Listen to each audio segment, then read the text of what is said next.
हमारा जो state forensic institute है, ये केवल इंस्टीट्यूट नहीं है,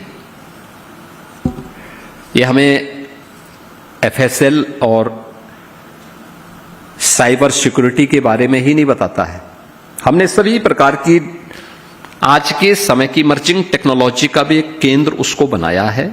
हमारे वहां पे सर्टिफिकेट, डिप्लोमा, डिग्री कोर्सेज भी चल रहे हैं। लेकिन महत्वपूर्ण क्या था, यह भूमि उत्तर प्रदेश पुलिस की ही थी, लेकिन इस भूमि पर लखनऊ का एक कुख्यात माफिया कब्जा कर लिया था और गवर्नमेंट उससे भाग चुकी थी, क्योंकि गवर्नमेंट के संरक्षण में, पिछली सरकारों के संरक्षण में वो माफिया इतना प्रभावी था कि उत्तर प्रदेश पुलिस की हिम्मत नहीं हो रही थी कि उससे खाली करवा ले। जब उस भूमि के बारे में एक दिन मेरे मन में आया 2017 में, मैंने कहा यार इतनी बड़ी आबादी का राज्य है, केवल 4 हमारे पास एफएसएल फॉरेंसिक केवल लैब हमारे पास 4 हैं, कैसे चलेगा इतना बड़ा प्रदेश। जो भी हम जांच भेजते हैं कई कई वर्ष लगते हैं। जब भी मैं पूछता था कि भाई नई लैब्स क्यों नहीं, नई लैबोरेटरीज क्यों नहीं स्थापित करते हो, लोग बोलते थे साहब मैन पावर नहीं मिलेगा। मैंने कभी इंस्टीट्यूट को स्थापित करो, अच्छा पैकेज दो, ये हाथ पे हाथ धरे रहने से नहीं होगा काम। एक दिन यूपी के डीजीपी, और देखो डीजीपी भी कब लेके आए, जिस दिन रिटायरमेंट के ठीक समय में वो मेरे पास एक फाइल लेके आए। तो मैंने कहा ये क्या है, मैं सोचा कि हो सकता है कि अपना एक्सटेंशन का लेकर के आए होंगे। तो मैंने कहा ये क्या है, तो उन्होंने कहा साहब जो है आप फॉरेंसिक इंस्टीट्यूट की बात कर रहे हैं,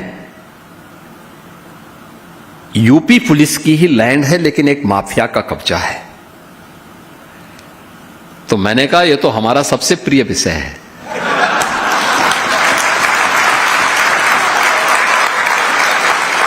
तो वो हंसे, उन्होंने कहा क्या मतलब।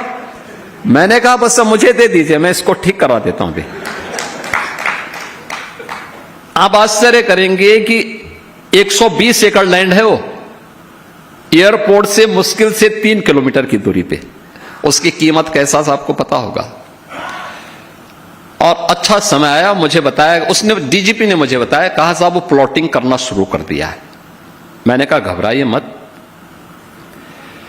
मैंने कागज निकाले उसके, फिर मैंने कहा रेवेन्यू बोर्ड में किस अधिकारी ने इसके पक्ष में किया था, कब किया था, निकालो उसकी पूरी कुंडली निकाल दो। निकाला, बोर्ड ऑफ रेवेन्यू के चेयरमैन को बुलाया। मैंने कहा तत्काल इसको स्टे करो। वो हाई कोर्ट गया, मैंने इधर एफआईआर लॉन्च करवाई, और फिर वहां पे अगले दिन हमारा बुलडोजर पहुंच गया था। पहली बार जब लखनऊ में उसने बुलडोजर देखा तो उसके बाद वो तुरंत आया सिलेंडर कर। उसने कहा साहब आप एफआईआर में कुछ मत करिए, मैं पूरी लैंड गवर्नमेंट को हैंड ओवर कर रहा हूं।